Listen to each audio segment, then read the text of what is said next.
Bueno, ¿qué tal? ¿Cómo están todos?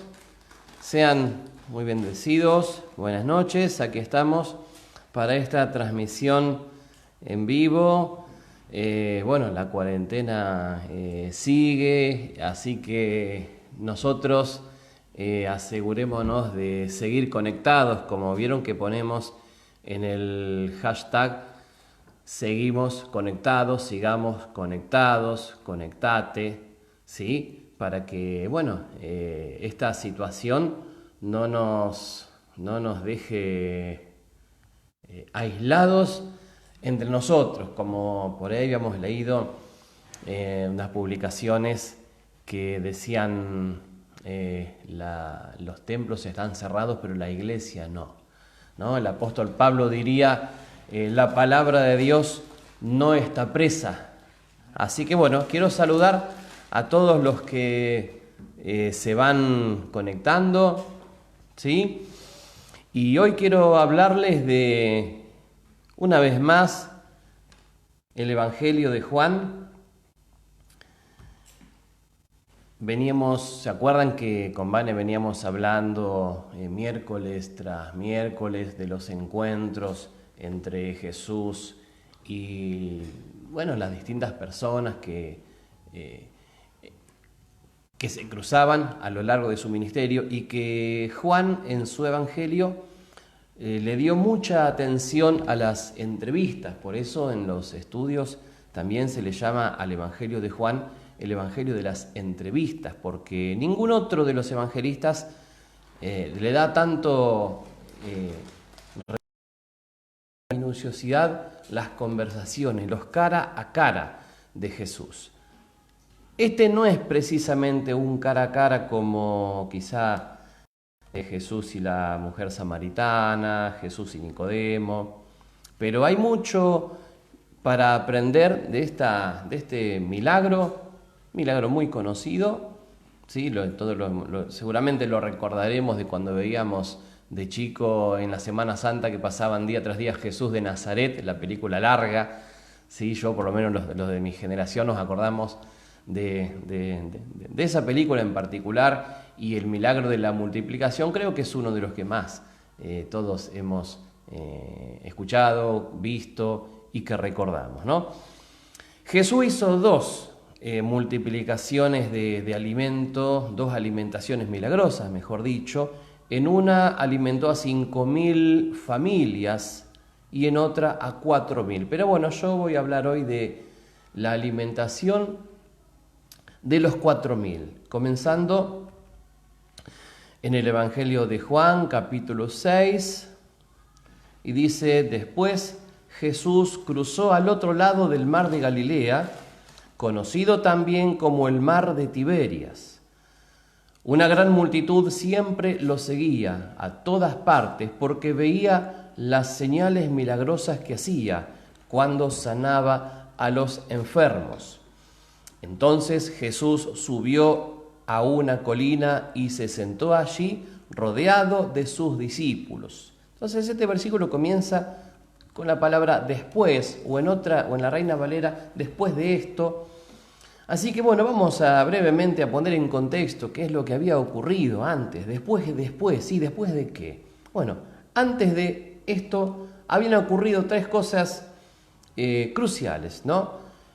Habían decapitado a Juan el Bautista, ¿sí? Los discípulos habían sido enviados por Jesús en la que fue llamada misión de los 12, donde les dio autoridad para echar demonios, para hacer sanidades, para predicar. Y ellos fueron y volvieron de esa misión emocionados, eufóricos por las cosas que habían visto ocurrir. Y también antes de eso, Jesús había sanado al paralítico de Betesda, que fue la palabra que nos enseñó Vane hace 2 miércoles atrás. Y Jesús había hablado muchísimo, esto lo registra Juan, él había hablado mucho sobre su autoridad como el Hijo de Dios. Entonces, después de estas cosas, volvemos al comienzo, Jesús cruzó al otro lado del mar de... Lo que estaba queriendo hacer era tomar un tiempo de descanso a solas con los discípulos. Pero la multitud los encontró, la gente los seguía, los buscaba, a pesar de que no tenían para mandarse WhatsApp, para mandarse mensajes o llamarse, pero sin embargo la gente se las ingeniaba para saber dónde estaba Jesús y allí se juntaban miles y miles y miles. A pesar de que a veces había momentos en que Jesús quería alejarse un poco de la gente para descansar, para tener un tiempo a solas con los discípulos, como fue, por ejemplo, en este caso.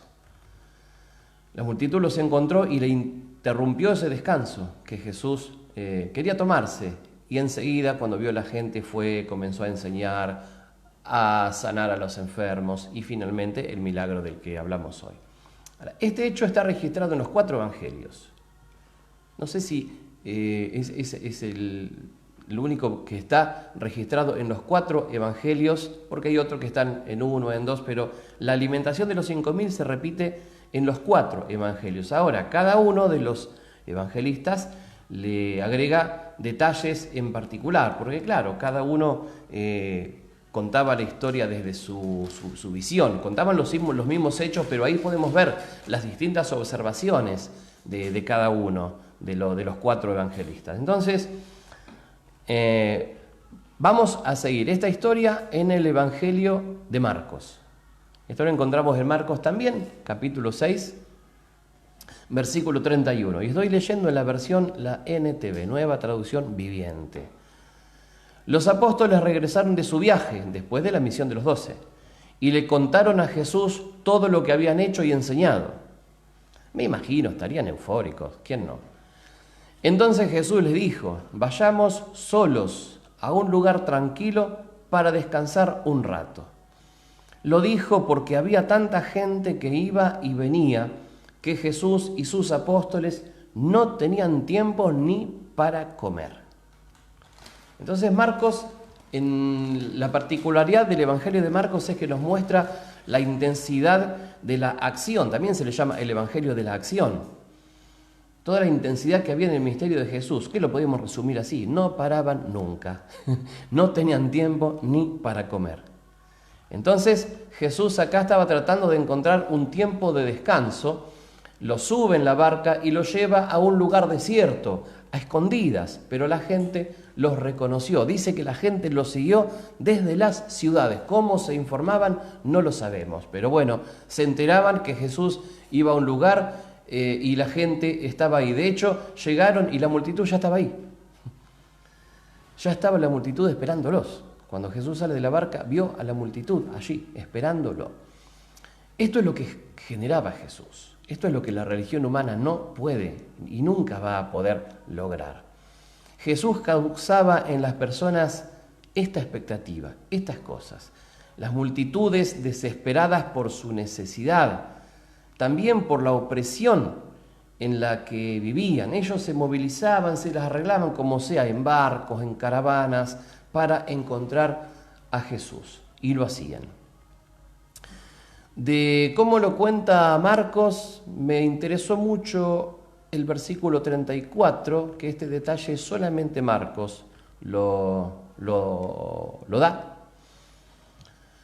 Así que leemos otra vez: cuando Jesús salió de la barca, vio a la gran multitud y tuvo compasión de ellos, porque eran como ovejas sin pastor. Entonces comenzó a enseñarles muchas cosas. Y a partir de ahora quiero empezar a ir y venir entre la historia y entre lo que esto nos enseña a nosotros, nos puede enseñar a nosotros. Y lo primero es una pregunta: ¿qué nos ocurre? ¿Qué nos pasa? ¿Qué sentimos cuando vemos a la multitud? Jesús, por encima del agotamiento, de su cansancio, los atendió, porque fue más fuerte en Jesús la compasión por la gente, el gran agotamiento que tenía, el gran cansancio que llevaba hasta ese momento, ¿no? Entonces esto a mí me lleva, y espero que ustedes también, que nos lleve, porque está bueno cada tanto pensar sobre cuáles son nuestras motivaciones, qué es lo que nos mueve a hacer lo que hacemos. ¿Qué nos ocurre cuando estamos frente a la gente, frente a la multitud? Así sean 5, sean cientos o sean miles, ¿no? ¿Es la compasión lo que nos mueve a seguir? ¿Tenemos ese mismo sentir que tuvo Jesús, que sintió compasión por la gente y dejó a un lado la necesidad de descansar porque lo necesitaban realmente? Y Jesús hasta pensó en hacerlo. Pero bueno, lo movió tanto la compasión que dejó a un costado el descanso, la comida, y se puso otra vez a seguir atendiendo, ministrando, sanando gente. Entonces, ¿es la compasión lo que nos mueve a seguir a nosotros? Porque ¿sabes qué? La compasión es el mejor combustible para seguir adelante frente a otras cosas que nos pueden decepcionar o frustrar. La compasión y el amor por la gente es el mejor combustible para nuestro motor. ¿Qué más nos enseña esto? ¿Qué más podemos sacar de acá? Y hay una invitación que sobresale, ¿no? Que como que salta del texto. Jesús nos está invitando a que nosotros seamos parte del milagro. Sí, lo digo otra vez. Jesús te está invitando, me está invitando, nos está invitando a que nosotros seamos parte del milagro. Porque vieron que en las otras sanidades que hace Jesús, lo hace directamente Él, pero en este en particular lo hizo a través de los discípulos. O sea, los discípulos fueron parte del milagro. ¿Cómo? Ahí lo vamos a ver.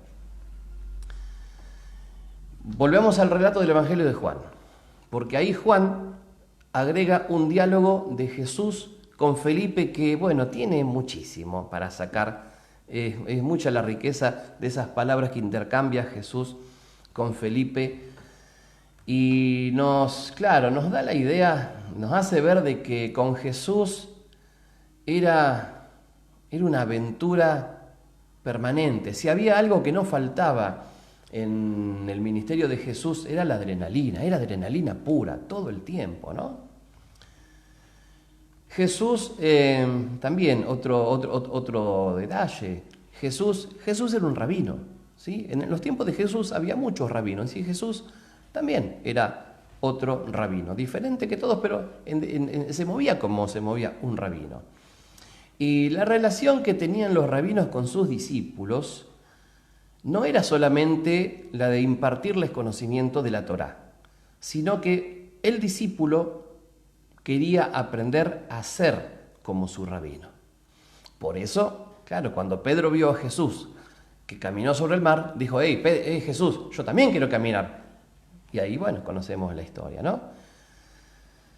Pero bueno, acá fue Jesús el que tomó la delantera y los invitó a que sean parte del milagro. Vamos a leer el relato, ¿no?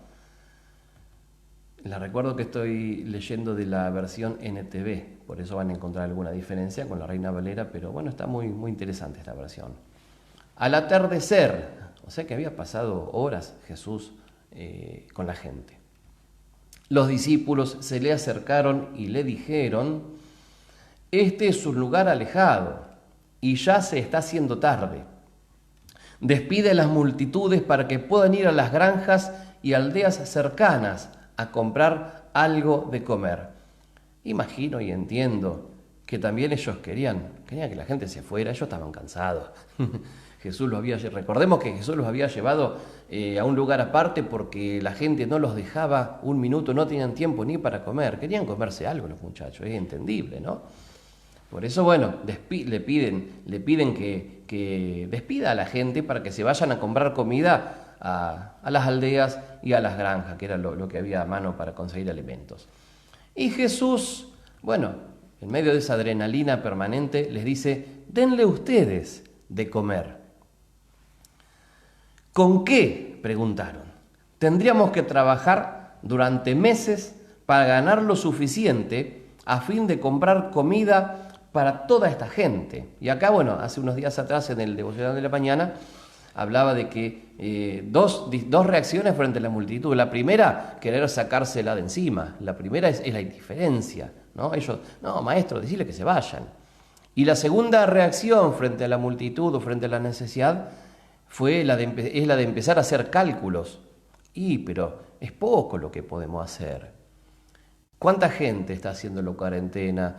¿Cuánta de esa gente no tiene para comer? ¿Cuánta de esa gente no está pudiendo trabajar? ¿Qué es lo que yo pueda? Es muy poco lo que yo pueda dar. Si tuviésemos que darle de comer a toda esa gente, no nos alcanza ningún presupuesto. Se pusieron a hacer cálculos, como probablemente sería la misma reacción en cualquiera de nosotros, ¿no? Y Jesús pregunta, ¿cuánto pan tienen? Preguntó, vayan y averigüen. Ellos regresaron e informaron, tenemos 5 panes y 2. Entonces, el resto de la historia ya conocemos cómo sigue. Jesús ordena que sienten a la gente en grupos de 50 en 50 y le dice a los discípulos lo que Jesús hace es darle a los discípulos las canastas, las cestas, pero que en ese momento las cestas tenían 5 panes y 2 pescados. O sea que ellos miraron hacia la multitud, pero si miraban en sus manos, había 5 panes y 2 pescados. Pero cuando empezaron a repartirlo, se empezó a multiplicar. Entonces, ¿qué nos enseña esto? ¿A qué nos desafía esto? Frente a la reacción de desligarnos del problema de hacer cálculos, o de creer que es poco lo que podemos hacer, Jesús nos enseña que para ser parte del milagro, lo único que necesitamos es creer y obedecer. Creer y obedecer. Jesús sabrá cómo hacer el resto. Así que te pregunto, para cerrar este punto, ¿vamos a ser parte del milagro hoy? 2 cosas necesitamos: creer y obedecer. Muy bien. Continuando entonces, el otro punto comienza también con una pregunta. Y la pregunta es, ¿estamos entendiendo? ¿Estamos entendiendo? Si buscamos cuál es el posible significado de este milagro, porque ninguno de los milagros que hizo Jesús fue porque se le ocurrió o al azar, y mucho menos los que quedaron registrados en los evangelios, tienen un propósito en particular. Entonces, ¿cuál podría ser uno de los significados de este milagro? Esto lo podemos deducir de mismas palabras de Jesús. En los tiempos de Moisés, Dios había alimentado al pueblo de Israel con maná, ¿sí? Pan del cielo, que cayó en el desierto. ¿Ven? El mismo escenario, un desierto, una multitud y hambre. En los tiempos de Moisés, Dios da el maná. Todos los días tenían el maná. Y Jesús estaba evocando. El escenario era el mismo, prácticamente, una multitud en medio del desierto, hambre. Los cálculos no daban, porque si en los tiempos de Moisés también, si se ponían a hacer los números de todo lo que se necesitaba para alimentar a la gente, los ganados, era imposible que toda esa cantidad de personas cruzaran durante 40 años el desierto y sobrevivan con sus animales, con niños. Humanamente fue imposible, solamente Dios pudo haber hecho esto, el cruce el éxodo. El éxodo es un milagro de Dios, a pesar de todo lo que pasó entre medio, ¿no? Pero bueno, fue un milagro de Dios. Y Jesús estaba haciendo un milagro similar. La multitud del desierto, los cálculos que no daban, los números que no cerraban, y enfrente había 5.000 familias. No eran 5.000 personas, eran 5.000 familias, porque no estaban contadas las mujeres y los niños, así que eran muchos. Entonces, yo creo que para la memoria histórica de un judío era casi imposible separar estos 2 hechos. ¿Qué les estaba diciendo Jesús? Que él mismo, que los había alimentado en el desierto, en los tiempos de Moisés, estaba ahí presente en la persona de Jesús, que más adelante también les diría: yo soy el verdadero pan del cielo, yo soy el verdadero maná que viene del cielo. Ahora, este milagro, sabe que ni siquiera los discípulos lo habían entendido. En Marcos 6:52 dice que aún no habían entendido lo de los panes, por cuanto estaban endurecidos sus corazones. Los discípulos no habían entendido. Ellos fueron parte del milagro, ellos lo vieron, pero no lo habían entendido. No habían entendido el mensaje de ese milagro. En Marcos 8:17, una vez más sale a la conversación el milagro de la multiplicación de los panes y los peces, que encima ya Jesús para ese momento lo había hecho de nuevo. La primera 5.000, la segunda 4.000. Entonces, en un viaje surge esta conversación, que está muy, muy, muy linda. Pero los discípulos se habían olvidado de llevar comida y solo tenían un pan en la barca, ¿no? Salieron de viaje y tenían solamente un pan. Entonces Jesús, mientras cruzaban el lago, Jesús les advirtió: atención, tengan cuidado con la levadura de los fariseos y con la de Herodes. Al oír esto comenzaron a discutir entre sí, pues no habían traído nada de pan. Claro, ellos pensaron: bueno, Jesús nos está tirando el palo acá porque Él sabe que nosotros nos olvidamos de comprar comida y tenemos solamente un pan para el viaje. Ellos creyeron que era eso, que Jesús estaba siendo irónico con ellos para reprocharles que no habían comprado comida. Al oír esto comenzaron a discutir entre sí, pues no habían traído nada de pan. Jesús supo lo que hablaban, así que les dijo: ¿por qué discuten por no tener pan? ¿Todavía no saben ni entienden? ¿Tienen el corazón demasiado endurecido para comprenderlo? Tienen ojos, no pueden ver. Tienen oídos y no pueden oír. No recuerdan nada en absoluto. Cuando alimenté a los 5.000 con 5 panes, ¿cuántas canastas con sobras recogieron después? 12, contestaron ellos. Y cuando alimenté a los 4.000 con 7 panes, ¿cuántas canastas grandes con sobras recogieron? 7, dijeron. ¿Todavía no entienden?, les preguntó. Me imagino a los discípulos les saldría humo por las orejas, la cabeza a full pensando, no habían entendido, ¿no? Ellos no habían entendido por dónde pasaba la cosa.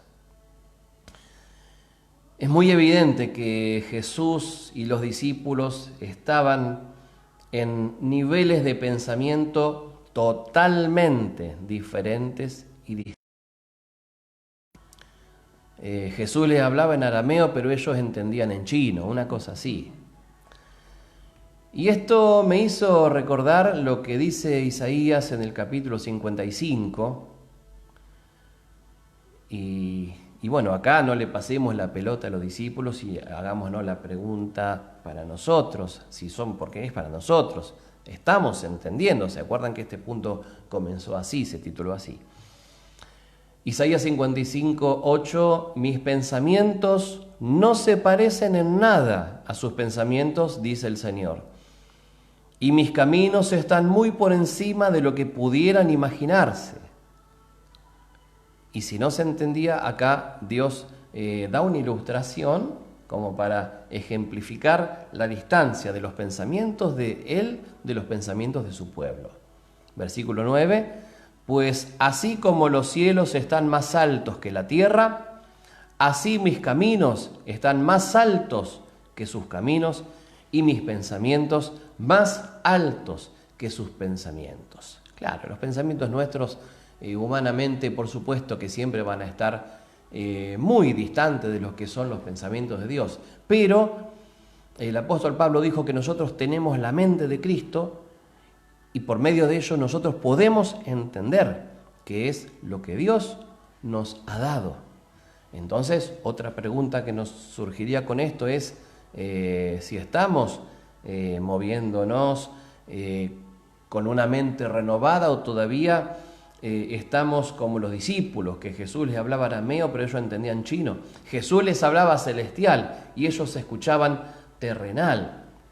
Entonces, ¿no será que por ahí estamos estancados en un nivel de pensamiento terrenal? Por eso no podemos entender lo que Dios nos dice, por eso no podemos ser parte del milagro, por eso vemos la multitud, la necesidad, el llamado que nos hace este tiempo y nos ponemos a hacer cálculos o nos queremos sacar la necesidad de encima. Creer, obedecer y tener la mente de Cristo. Entonces, la pregunta era si estamos traduciendo todo con una mentalidad terrenal. Las palabras de Jesús, él mismo dijo, mis palabras que les hablo son espíritu y son vida. Si nos encontramos, si esto nos confronta con el hecho de que nuestro pensamiento está todavía en un nivel muy terrenal, ¿cómo sanamos esto? ¿Cómo resolvemos esto? Bueno, tenemos que permitir que el mensaje de Jesús penetre a lo profundo de nuestro espíritu. Entonces, la palabra penetra a lo profundo de nuestro espíritu y entonces va a renovar nuestros pensamientos. Y entonces, si nuestros pensamientos son renovados, ahí vamos a poder ser transformados en todo nuestro ser. Amén. Esto nos recuerda Romanos 12, que nos dice que seamos transformados por medio de la renovación de nuestro entendimiento. Así que, no sé cómo nos encontramos cada uno frente a esta realidad. No importa. Jesús puede nivelarnos, nos puede poner a la altura de las circunstancias. Simplemente vuelvo otra vez al pasaje de Isaías, porque si te tengo que resumir estos dos versículos de Isaías 55 en una sola palabra, esa palabra es arrepentimiento. La metanoia, tanto hablamos de la metanoia. La metanoia, ¿qué sería en este caso? Es dejar nuestros pensamientos, dejar nuestros caminos y volvernos a Dios. Y entonces así nuestros pensamientos se van a empezar a elevar. Ya no van a estar tan pegados al ras del piso, sino que cada vez vamos a empezar a entender un poquito, cada vez vamos a entender un poquitito más lo que Jesús nos dice, lo que Dios quiere. Es un ejercicio, es un entrenamiento esto, ¿no? Los discípulos finalmente lo entendieron. Después de que Jesús hace la multiplicación de los panes y los peces 2 veces, y después de esa tremenda levantada en peso que les da ahí en la barca cuando ellos pensaron que le hablaba del pan, bueno, ellos después entendieron. Entonces en Mateo 16:12 dice, entonces entendieron que no les había dicho que se guardasen de la levadura del pan, sino de la doctrina de los fariseos y de los saduceos. Jesús no les estaba hablando de comida. Jesús no les estaba hablando, porque si vamos al caso, para Jesús no era problema. Él les pregunta, ¿cuántas cestas juntaron después de cada milagro? 12 y 7. Entonces, muchachos, conmigo la comida no es problema. Pasemos a hablar de otra cosa. Dejemos de hablar en ese nivel tan terrenal. Y así nos encontramos nosotros a veces hablándole a Jesús de un pan para comer, cuando Él nos quiere hablar de alimentar a las multitudes. Cierro acá. Dios te bendiga. Esta palabra pueden volver, si alguno se conectó más tarde, puede volver a verla desde el comienzo porque va a quedar subida en la página de Facebook. También la pueden compartir, la pueden reenviar, republicar en sus muros. Pero que basta con que llegue a tu corazón, aumente tu fe, te desafíe y a que todos juntos vivamos con Jesús esta adrenalina permanente, un aprendizaje, una clase viva todo el tiempo. Nos vemos la próxima.